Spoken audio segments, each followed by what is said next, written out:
Hello and welcome to Mythmakers. Mythmakers is the podcast for fantasy fans and fantasy creatives, brought to you by the Oxford Centre for Fantasy. My name is Julia Golding. I'm an author but also a director of the Centre. And today with me is our friend and frequent podcast partner, Jacob Rennaker. Now, today, as we come towards the season of Easter, we've had a request to think about the role of eggs as they appear in the shops, and they look beautiful with all their foil wrapping. What is the association between eggs and fantasy? So we're going to do a great stir up our eggs together and find out if we can create anything beautiful out of them as a result of this conversation. So hello, Jacob. Hello, Julia. Good to be here. Okay, so we've agreed to start right back at foundational myths. When you think of eggs and the sort of myths and legends kind of eggs, have you got any particular go-to ones that you think are of interest? Yeah, and for me, usually the older the better. So the ancient Egyptian has a variety of different creation myths, and there's different, kind of schools of creation that develop. And one of them is the Hermopolitan theology, and with that one, you had kind of this group, the Ogdoad. It's this kind of like godhead sort of thing. It's like everything was all together at once, kind of this cosmic allness. And then this is before individual gods are created, but the first thing kind of that within this fullness is this cosmic egg, and then from that egg everything is born. The Ra, the sun god, is born from this egg, and so then everything else kind of, and I don't know if that's because the sun kind of looks like an egg yolk to So there we are. The ancient Egyptians have solved for us the problem of what comes first, the chicken or the egg. The chicken or the egg, exactly. It's obviously, guys, it's an egg. So we don't have to debate that anymore. I think that idea of an egg holding the potential of life is what we're sort of picking up there. And you can see other mythologies or religions, early religions, that have this as part of their sort of foundational myth. I mean, you've got it in the Greek stories. I see that it's mentioned in the Kalevala, which is like the Finnish northern version. So it does lend Chinese, itself. Oh, yeah. Okay. What do the Chinese myth sort of? Any differences? Well, it's all kind of, so there's really close similarities between like the Orphic egg in Greek and the Chinese myth of Pangu, which is a Taoist monk development. And so in both of those, you really have this kind of cosmic egg that exists at the beginning, and then you have hatching from that kind of a hermaphroditic deity that then kind of from which like life springs. So you have both of those in the Greek and the Chinese versions, which is a really interesting correspondence there. But the Finnish, the Kalevala, that one is particularly of interest to the Oxford Centre for Fantasy, clearly because Tolkien was captivated by that, wrote his the story of Kalevala, and uses that to really, in a letter to W.W. Auden, or W.H. Auden, he wrote that the beginning of his legendarium was an attempt to reorganize some of the Kalevala, this myth, especially the tale of Kalevala, the hapless, into a form of my own, which that specific one, Kalevala, shapes strongly the story of Turin Turambar that we have in the Silmarillion. So yeah, the Kalevala is a great one. I actually have a section of that if you want to hear what Tolkien was so captivated by. He didn't actually really mold this into, or kind of incorporate it into his creation myth, but it's nice nonetheless. Okay, let's sit back and enjoy, if you'd like to read that to us. I presume you're going to read it in an English translation. This is an English translation, yes. I'll be reading it in Finnish. Finnish, from what I understand, is quite difficult, so it's been bumped a little bit lower on my language list to learn because of sheer difficulty. But Anyway, here goes. One egg's lower half transformed, and so again, this is the kind of original cosmic egg. One egg's lower half transformed and became the earth below, and its upper half transmuted and became the sky above. From the yolk, the sun was made, light of day to shine upon us. From the white, the moon was formed, light of night to gleam above us. And the colored brighter bits rose to be the stars of heaven, and the darker crumbs changed into clouds and cloudlets in the sky. Yes, that's someone who's really looked at an egg. So occasionally you do get those little other bits, don't you? Particularly if it's a fertilized egg that's, that's really, that's fascinating. And of course, there's two things to say about that, really. One is one of the famous riddles that Tolkien invents is a box without hinges, key or lid, but inside a golden treasure is hid. Spoiler, I'm afraid I've given you the answer, but it clearly feels it's part of that culture that he's working through. But the other thing there, I think, is that we're talking about the idea of an egg and creation being a really old idea, but actually one of the things I have a real interest in the history of science, and the person who came up with the Big Bang theory, Georges Lemaitre, who was a priest in the mid 20th century, but one of these priests who was also a scientist. One of the images he talked about was like a cracking of an egg, to get that idea of a lot coming out of a point. So we could have actually ended up with the big egg crack or something instead, but they went with the Big Bang instead, which is probably, works a bit better. So it is an image which even much more contemporary scientists have reached for to explain this idea of, you got a sort of moment of a point of intense creativity that explodes into the universe as we know it 13 point something billion years later. Okay, so myths and legends. We're now going to sort of blend that into the world of fairy tales and sort of legends, where eggs have a more of a specific role as opposed to a sort of archetypal creation role. The first one I thought of was, of course, the golden goose, which, I think the golden goose appears in a number of fairy tales, but the one I was thinking of, he's a minor character. Oh, sorry, golden goose. He is a minor character in Jack and the Beanstalk, as one of the things that is stolen from the giant. But of course, there are other fairy tales where Mother Goose, or the golden goose, not Mother Goose, actually stars. So have you got a sort of favorite fairy tale with eggs involved?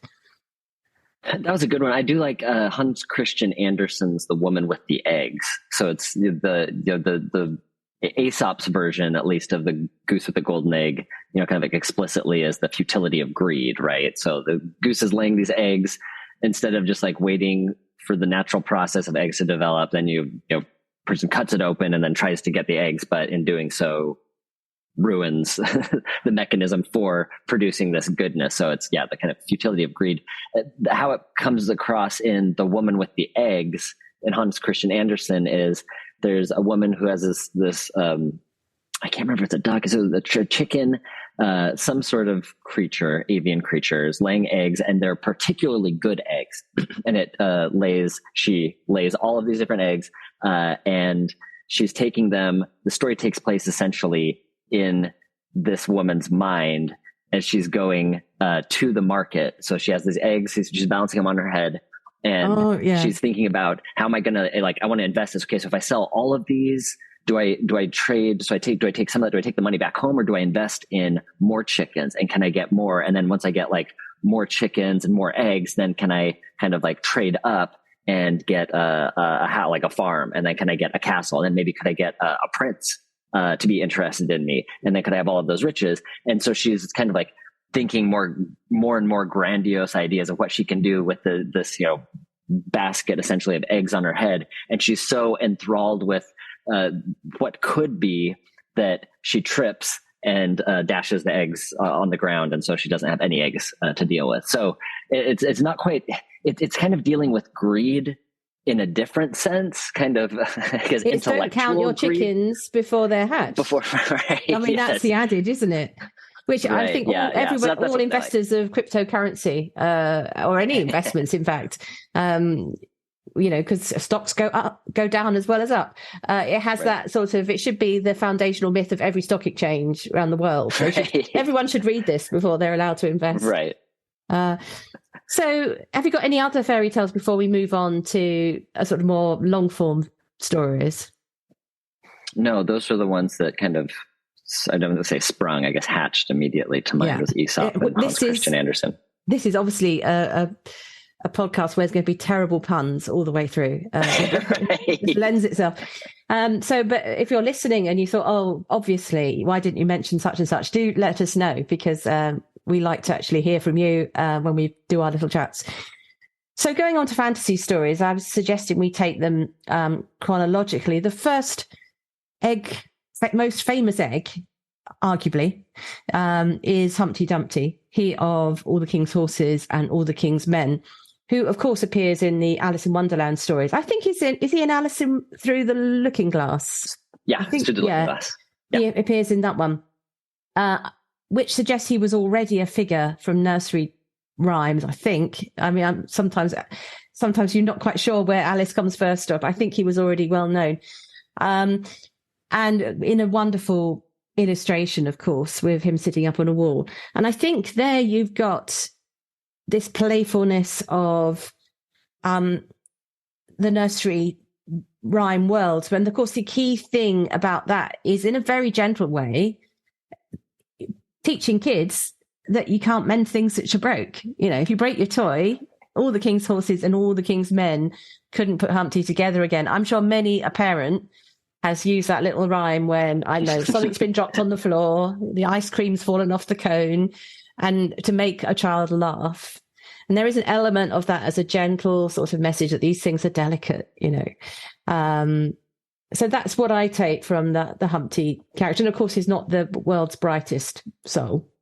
Yeah, but what's interesting about Humpty Dumpty is his use of language and like how he kind of, I don't want to say fashioning language, but it's more like twisting and bending language to fit his own purposes. And you actually have Tolkien referring to Humpty Dumpty in his essay, or his presentation that's later turned into an essay on fairy stories. He says that, like, if I can invoke the powers of Humpty Dumpty, when he's talking about, the creating the term subcreation, and like talking about fantasy as a mode of expression. So Tolkien is familiar with Humpty Dumpty, and specifically for Tolkien, at least at that point, what interested Tolkien was Humpty Dumpty's kind of silly use of language and insisting upon a word meaning something that it isn't commonly in the way that it's commonly used. Yeah, so a kind of version of Mrs. Malapropism, which is the literary idea of, for comedy, you use a word that shouldn't be used in place, but yet it can have a wonderful creativity about it when it happens.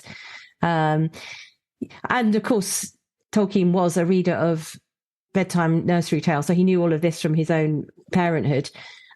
Is Humpty Dumpty going out of fashion? I remember as a child that we had a program which every child here would have watched, because everybody watched the same programs, called Play School, which was for the little kids. And they had a soft toy called Humpty Dumpty, who was like a character in this thing. I've seen Humpty Dumpty used as a sort of political, in particularly because Trump and Dumpty rhymes. I've seen it used in a political satire sense, which we're not going there.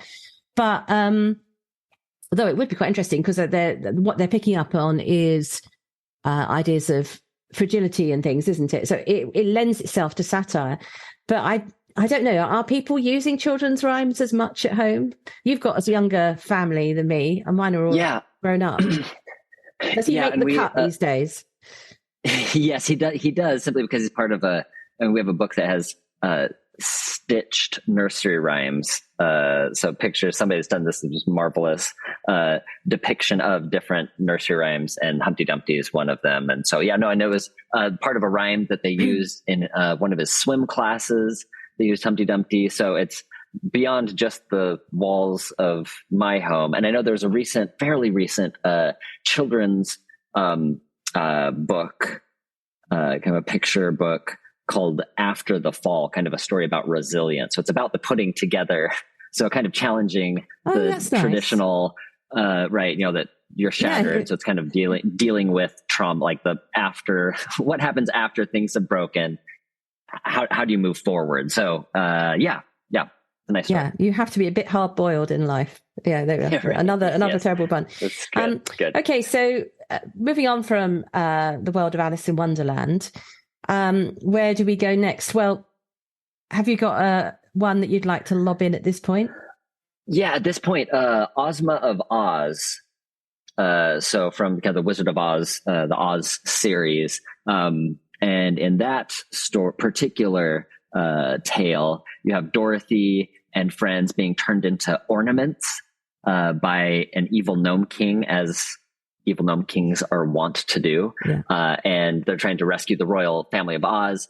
And the one thing that gnomes fear most are, of course, hen's eggs. So thus begins a treacherous quest to find hen's eggs to frighten the gnome king into releasing the royal family of Oz. I did not know that. That's very pleasing. So thank you very much. So I've already mentioned the appearance of the riddle about eggs in The Hobbit, but we also, of course, get Gollum's great love of eggses. So I think this is all down to a kind of British cuisine of like fried eggs and breakfast food. Though I think Gollum eats his raw. So there's a presence of eggs there. And I'm trying to think in the Narnia stories. I'm drawing a blank. I couldn't.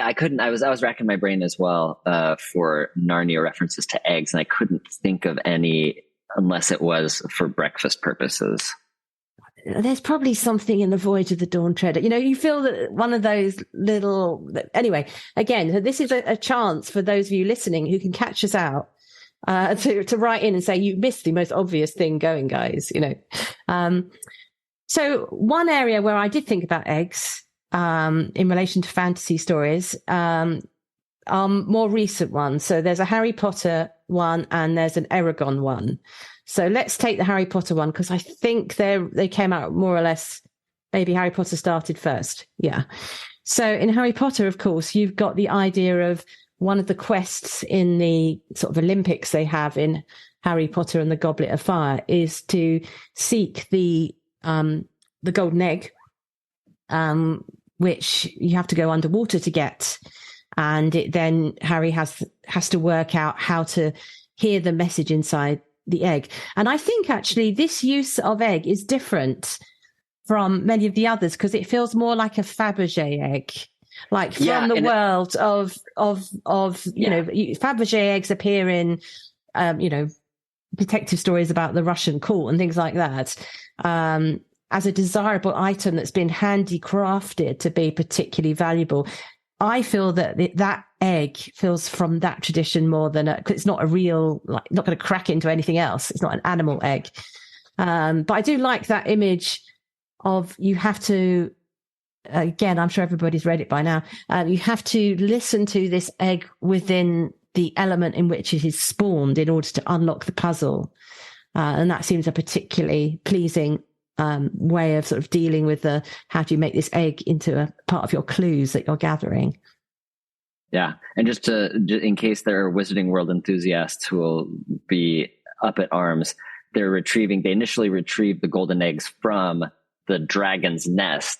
Oh, I'm sorry. That's okay. Yes, no, you're fine. Cause they do, but they do take it. Yeah. So they're going, so that was the first trial was trying to get the eggs. So that was put in with like a regular clutch of dragon eggs. So they had to sneak in there, right, and grab it. And then that egg and then it contained a clue to give them advantage to the second trial. And so that's when they had to figure out, and they just like screamed when it was out loud, up above water, but then like finally going under, then it made sense. You are so right. I haven't read them for a while, having my kids have been grown up. While. Yeah. But you have given me a chance to remember another egg, which I think is in the first book, which is Norbert. Yeah. Yes, exactly.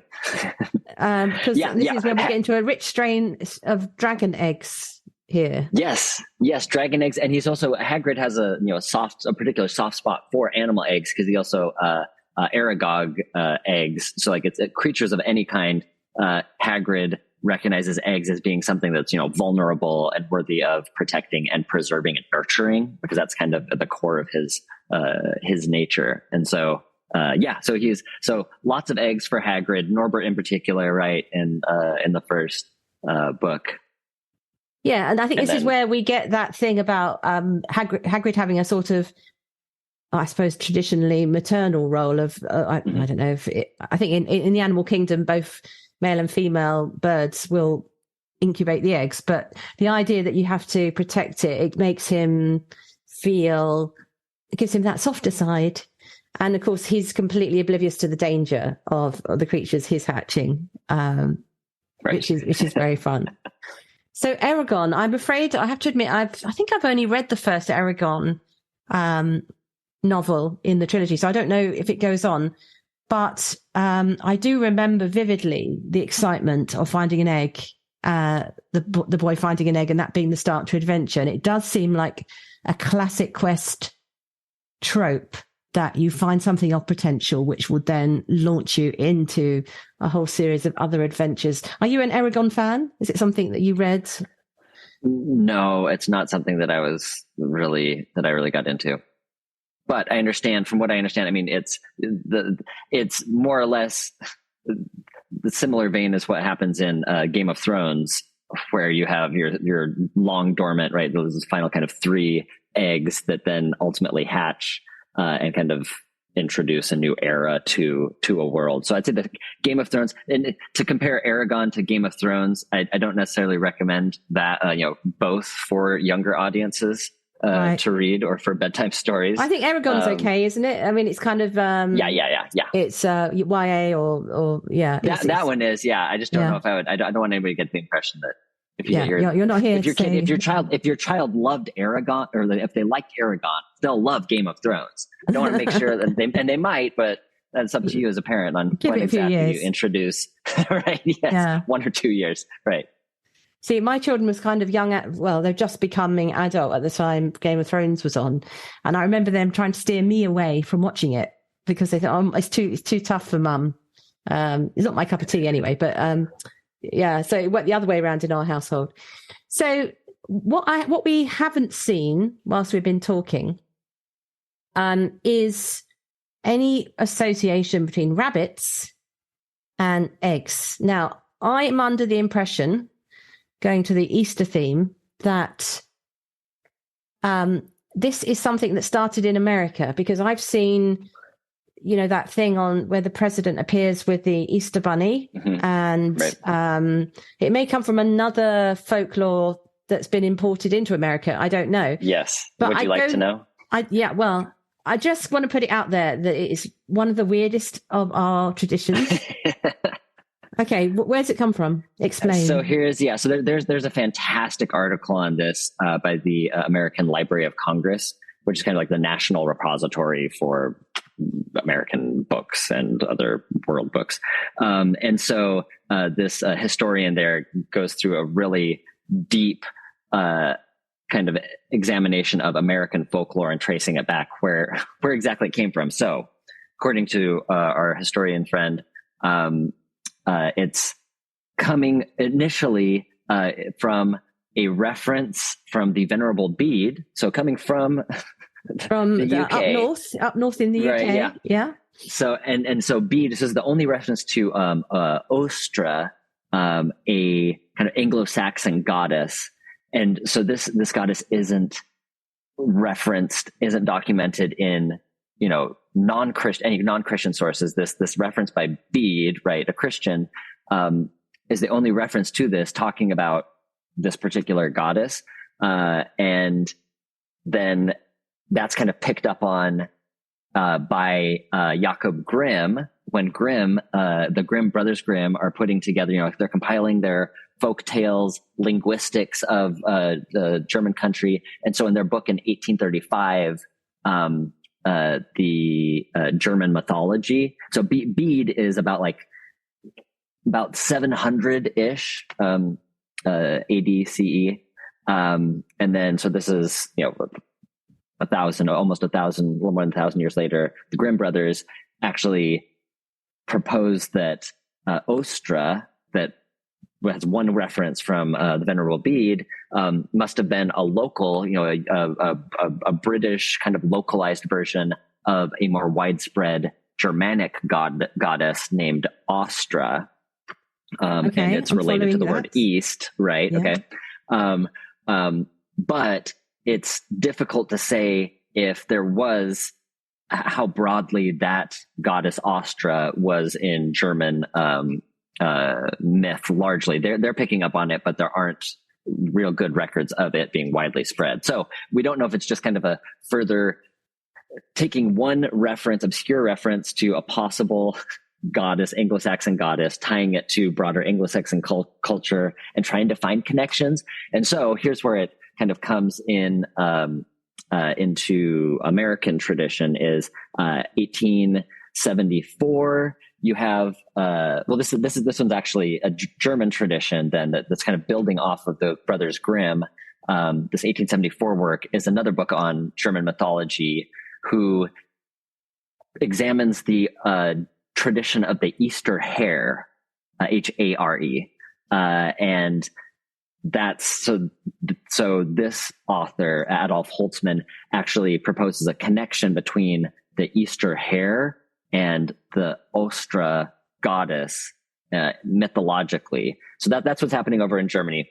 And then in America, there's some heavily German populated areas like Pennsylvania in particular, where you have German immigrants. And so in 1883, H. Krebs, in the first volume of there's an English journal on folklore. Here's what he says, talking about Easter eggs, now tying eggs, bringing us back to our topic of eggs, Easter eggs with the Easter hare from German. And so originally the hare, this is where this kind of generates from. So somehow this is making this connection that the hare seems to have been a bird that was related to Ostra. The Ostra's this goddess of kind of like spring, this proposed goddess of Easter and spring among the Germans.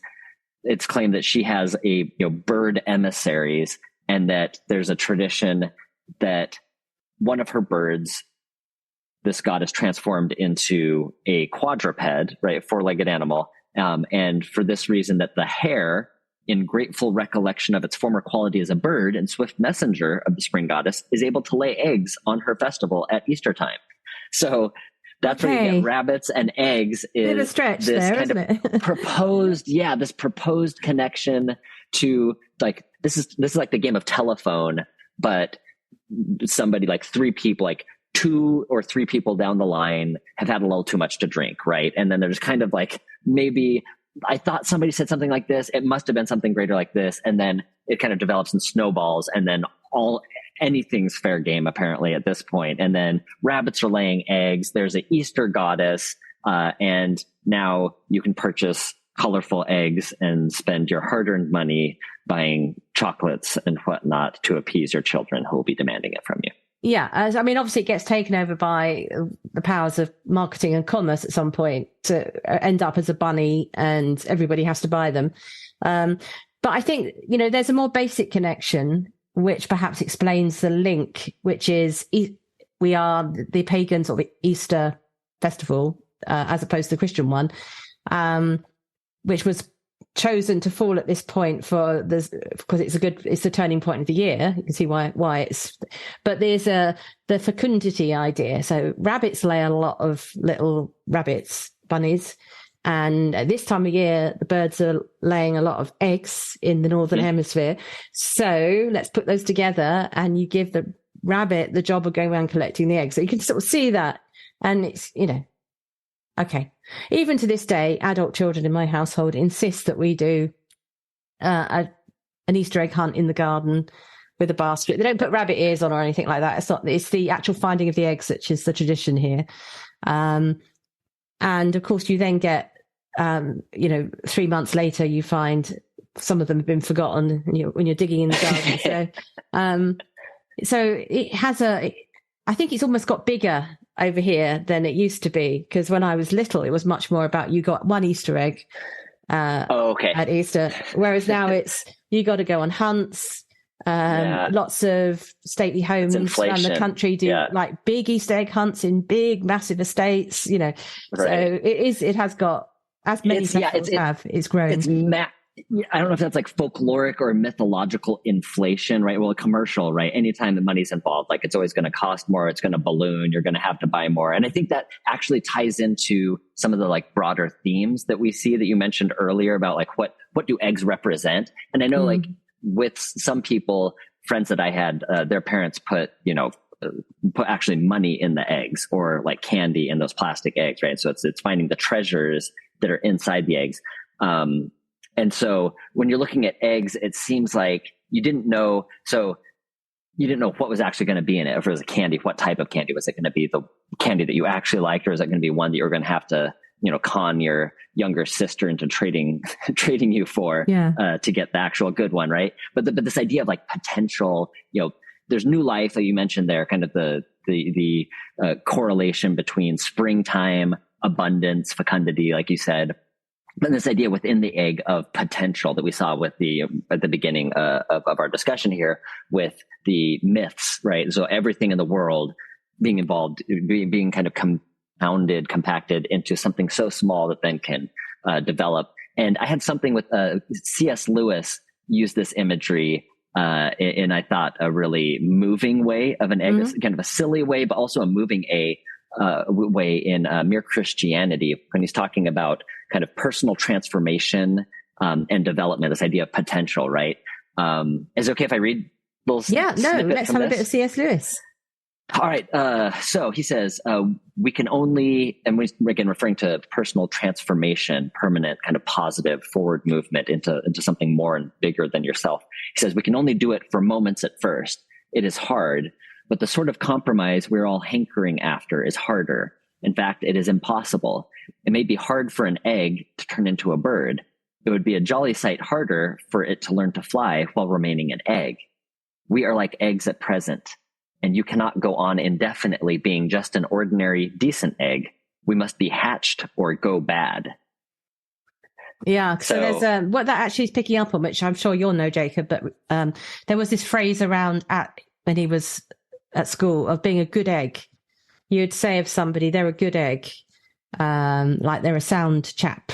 It's that kind of idea. So he's nodding to that phrase, which was still used, but now it's got slightly, it sounds very posh. So he's a good egg. It's got that sort of public school feel to it.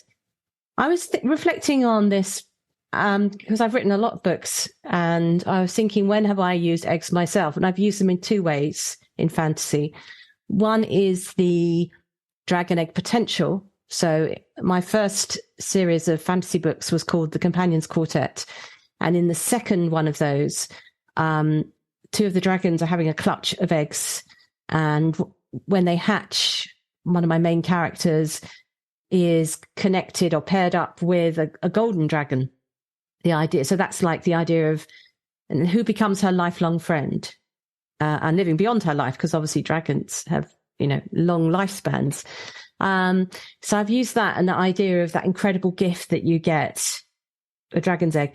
I've also used it to comedic effect. I wrote a time travel story in my Mel Foster series. It's called Mel Foster and the Time Machine, which uses the Fabergé egg idea. So the thief in this story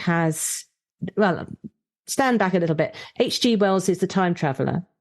She's like the time machine. It's the one, a very famous time travel story. But at the beginning of that story, there's a prototype, which he sends off randomly into the past. He's not actually traveling on it.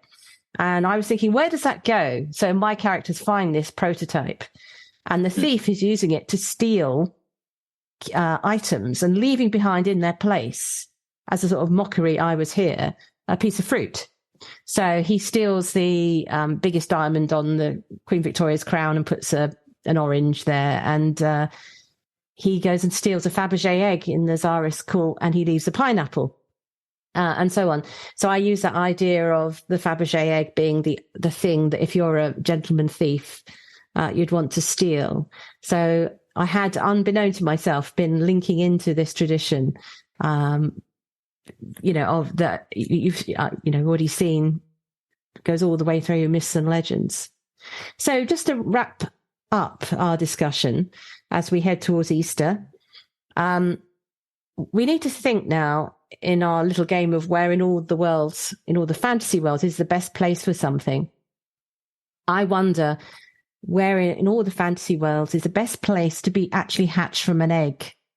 So the idea here is, I suppose you might be a bird, but you could be a dragon or some kind of snake, or a human, if you think that's possible. Where would you like to hatch out and find yourself? Yeah, this is a good question. I think when I think about this, and as I think about this more broadly, looking at hatching from an egg in transmedia, like different across, not just in novels, but in other storytelling modes.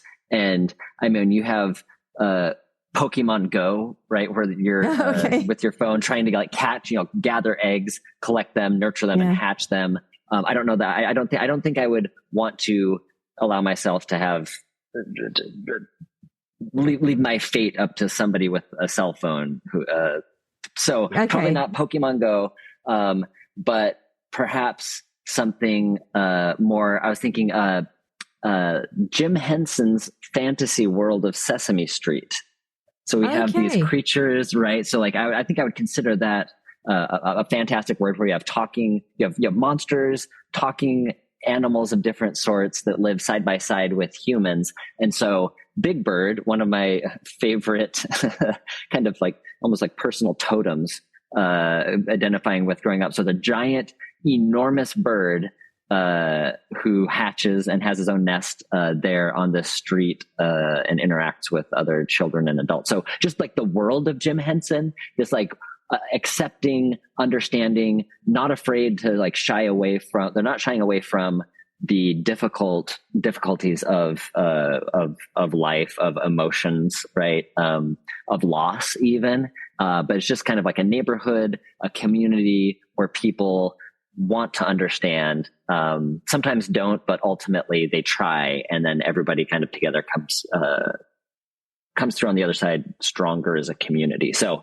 Jim Henson's world of Sesame Street is where I think I would want to hatch from as an egg. And this has given me a chance to think of one enormous area that we've neglected, which of course is the phoenix egg. So that's my pick. I'd like to be a phoenix egg because of course you come back again. You could be the phoenix in Harry Potter, but of course it comes also from older cycles of Middle Eastern tales and all over. So I would choose to hatch as a phoenix egg, but I'm getting a little bit of a benefit of eternal life there. So it's a bit of a cheat.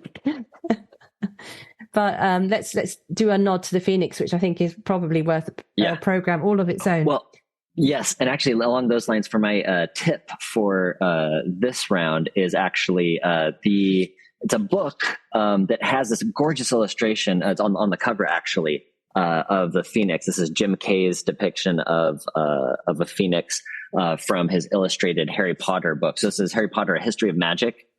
It's a book that kind of catalogs a number of different exhibits that the British Library has done on different mythological creatures, kind of pairing those with elements and mythological elements from J.K. Rowling's works and the wizarding world. So there's a section here, and Jim Kay, if you haven't seen Jim Kay's illustrated versions of the Harry Potter books, they are phenomenal. They are treasures, to be sure. And one of them, he does a detail of all the different dragon eggs that are mentioned. And they're incredibly ornate and colorful and just a delight. Actually, I have it right here. So you have a variety of eggs, different shape sizes. You have even like a little kind of scale there to show you exactly how many inches they are. So one wonderful book that kind of combines the historical, mythological with the fantastic, and the creation has pages from Rowling's personal, writing, sketches, outlines, and that sort of thing. So if you're a creative and or just somebody who likes myth, this is kind of where both of those worlds meet, where you can see kind of the creative process and how it intersects with world myth and ideas that we have about different fantastic things. That's lovely. And of course, it reminds me of one aspect about eggs, which we haven't mentioned, is you don't know what you're going to get, absolutely, until it hatches. So it's a wonderful surprise, which is a bit like creativity. You don't know what you're going to get until you hatch the idea. My tip actually is connected with the Inklings rather than eggs, which is I've got fascinated recently by Dorothy Sayers. Now, she is well known as a crime writer, but she was very similar in some ways to C.S. Lewis and Charles Williams in that during the late 30s, early 40s, she became a public broadcaster on Christianity, and she wrote plays, a bit like T.S. Eliot's Murder in the Cathedral for there was like a revival of the mystery play idea in that mid-century period. And she's absolutely fascinating.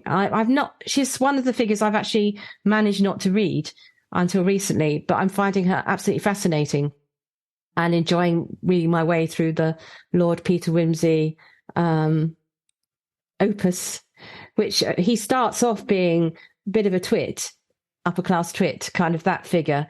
And he gets more and more interesting. And by happenstance, because I happen to have the last book in the house here in a very old, I read the last book first. And what I'm really fascinated about is that in that story, once the ne'er-do-well has been arrested, it doesn't stop there, but she stops to consider the effect of having to because in those days there was a death penalty, the responsibility of the detective for taking somebody to the gallows and his feelings of guilt and stress, particularly because he's a PTSD sufferer. And I thought, yeah, that is really interesting, because we're so used to the handcuffs, lead them away. I would have gotten away with it if it hadn't been for you meddling kids. We're used to that.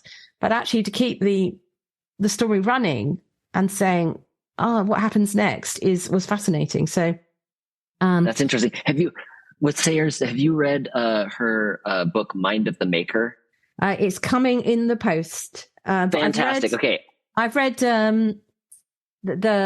there's one of her plays, Zeal of the Lord, has the similar idea of creativity in it, which is very, having picked up on our conversation about Tolkien and creativity, a lot of the ideas chime very well with Tolkien, though I think they knew of each other, but they weren't friends. The friendship was between C.S. Lewis and Dorothy Sayers. Anyway, so that's my tip. Have a look at Dorothy Sayers. You can either go for her detective stories or have a look at her Mind of the Maker if you're interested in the sort of creative process, or a biography, because she is a fascinating woman. I found out she was in the first cohort of Oxford women graduates to be awarded a degree. They picked 7 people in 1920, 7 women, to have the ceremony, and she was one of those 7. But it took Cambridge, shame on you, Cambridge, my first alma mater, took them till after the Second World War to confer degrees. And a little sidebar story here is I met a wonderful old lady at a party who had taken her degree finally taken her degree in 1992, because she'd been they thought, all those people who took degrees before the end of the 40s, they're still alive, but we haven't actually given them a ceremony. So they wrote to all these old ladies, because they were old by then, saying, would you like, thinking about 5 people would turn up. They had enough of these elderly ladies who were all very firm, they all turned up for 2 days worth of graduation, bringing the whole of Cambridge to a stop as everyone applauded, which is a lovely image of waiting for the reward, having to delay gratification there.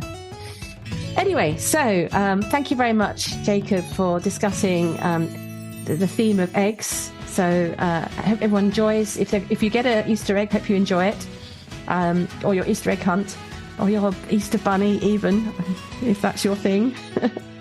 But thank you very much, everyone, for listening.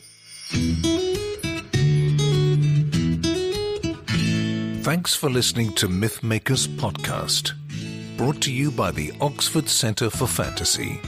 Visit oxfordcenterforfantasy.org to join in the fun. Find out about our online courses, in-person stays in Oxford, plus visit our shop for great gifts. Tell a friend and subscribe wherever you find your favourite podcasts worldwide.